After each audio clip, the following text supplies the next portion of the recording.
Ayan. Makikita nyo, ayan. Walang talsik, di bumubulwak, okay lang siya, normal lang siya. Ayan, tapos silangis.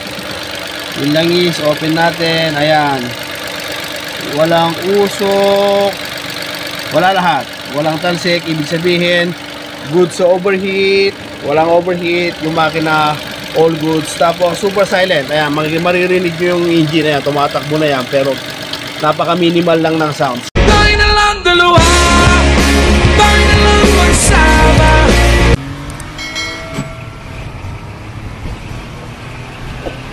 What's up mga kapepto? Good morning, good afternoon, good evening. Anong oras nyo ako napapanood? Sa mapagpalang araw sa ating lahat. So eto na, gaya ng pinapangako ko, ipapakita natin yung, ayan, yung makina nito, kung gaano kaganda, kung ano yung mga issue. Ayan, makikita nyo naman. Pero actually wala talagang issue to.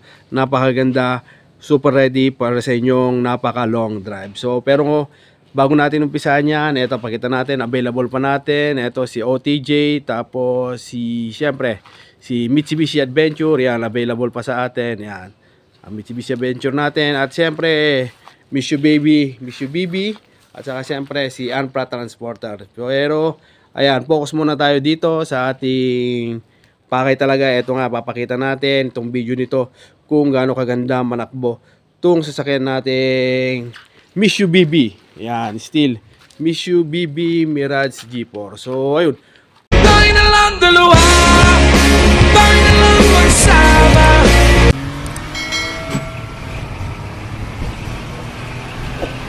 actually mga mag-iisang linggo na to na makikita nyo naman last vlog, nandito pa rin siya. So ayun, nandito pa rin, hindi pa rin na-start. So ayan, itatry talaga. Papakita ko talaga sa inyo na ano siya, na cold start siya, para makita nyo kung gaano kaganda ang sasakyan na ito. So ayun, syempre pasok muna tayo sa loob. Ayan, ayan may susi. Open natin. Ayan, ito yung loob niya. Ayan, buksan muna natin yung trunk. Ayan, buksan natin yung trunk. Naka-open na siya. Tanggalin natin dashboard niya. Oh, napakakinis, napakaganda. So ayun, try natin i-open. Check muna natin bago natin i-start, since matagal nga. Yeah, matagal na hindi siya nagamit. So ayun.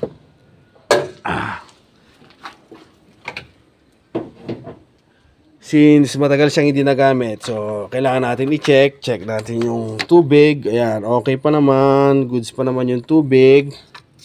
Huwag na natin takpan para makita nyo kung ano, yung langis. Check natin yung level na langis.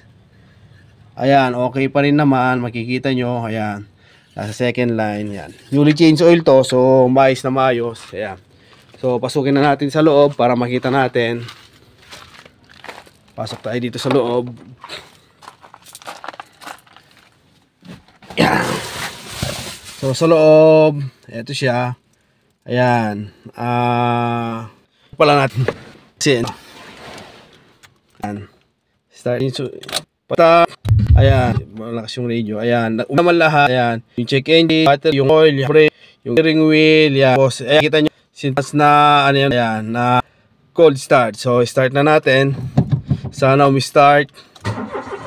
Ayun, one click, one start. Ayan, pagka-start, namatay na lahat. So try nating i-start yung radio. Ayan yung radio niya, CD yan. Di ba, napakaganda. Patayin lang natin, baka maka-copyright tayo. So ayun, ayan naman yung mga sidings. Napakaganda, napakasariwa nito. Ayan, para sa mga nagtatanong, ayan yung mileage niya, 144, 324. Katunayan, ayan, na cold start siya. Ayan, cold start po siya. Makikita nyo naman, ayun oh. So ayan, pagka meron pa yan, cold start na yan. Napakalamig ng aircon nito, maayos na maayos. Pero hindi muna natin sisindi kasi nga medyo malamig pa yung makina. So ayun, tara, tingnan natin, balik tayo sa harap. Tingnan natin yung engine.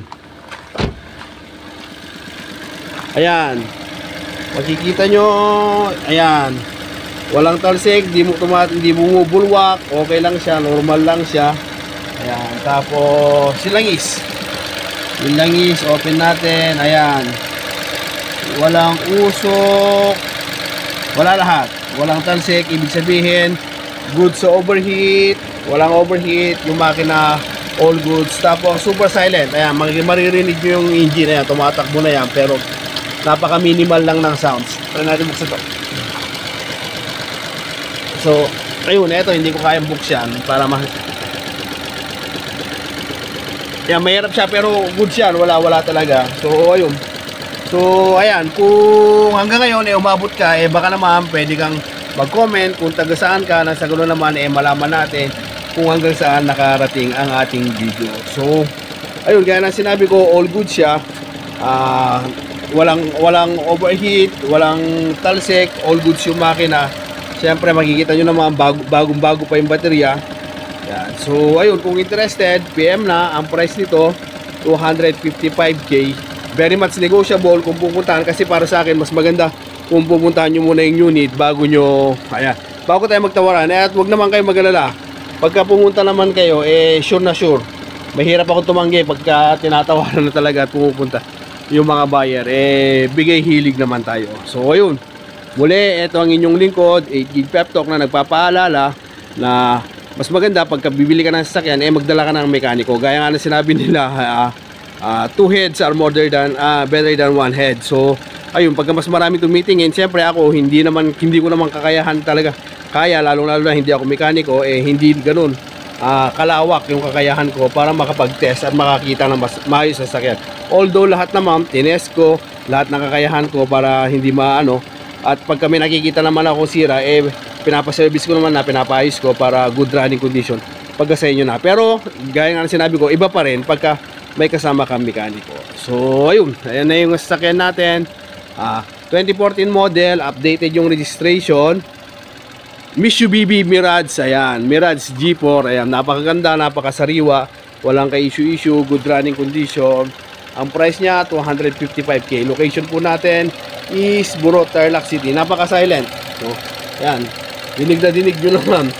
Ayan, naka-on na yung makina, pero ayan, super silent. So ayun, hanggang dito na lang tayo mga Pep Talk. God bless everyone.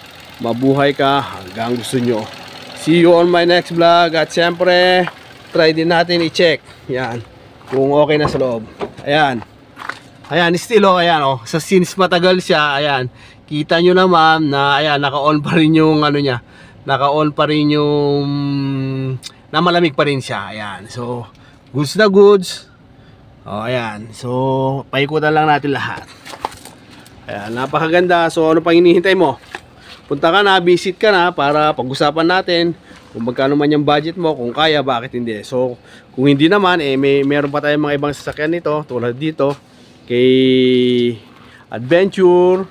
Ito pang negosyo, at siyempre yan si owner, pang all around, kahit saan pwedeng handalin. Pero sa ngayon, ito yung vlog natin. So muli, God bless everyone. Mabuhay ka hanggang gusto mo.